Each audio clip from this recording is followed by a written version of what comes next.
எத்தனை தடைகள் வந்தாலும் நம்ம கடவுளை நோக்கி நம்ம பயணித்தோம்னா கண்டிப்பாக வெற்றி பெறலாம் அப்படிங்கிறதுக்கு ஒரு முன் உதாரணம் வந்து தமிழகத்தின் முதல் பெண் நாதஸ்வர கலைஞர் பொன்னுத்தாய். பொன்னுத்தாயோட அப்பா வந்து ஸ்ரீபதி, தாய் சுப்புத்தாய். 1929ஆவது வருடம் இவங்க வந்து ஆயக்குடியில் பிறந்திருக்காங்க.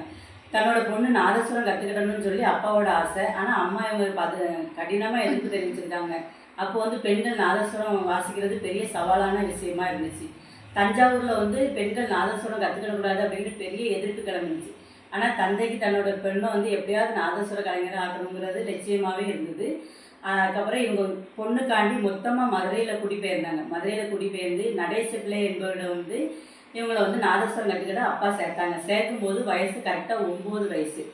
தீவிரமாக உழைச்சதுனால தன்னோட 13வது வயசுலேயே வந்து மதுரை சித்திரை திருநாள் நிகழ்ச்சியில் வந்து அரங்கேற்றம் 13 வயசில் நட்டுருக்காங்க. சின்ன குழந்தை வந்து நாதஸ்வரம் மொத்தம் வந்து எல்லாருமே எதிர்ப்பு தெரிவித்து நிகழ்ச்சியாக பார்த்துருக்காங்க. அப்போ இவங்க இசை வந்து கேட்டு எல்லா மக்களும் வந்து மகிழ்ந்து வந்து எல்லாருமே இவங்களை பாராட்டியிருக்காங்க.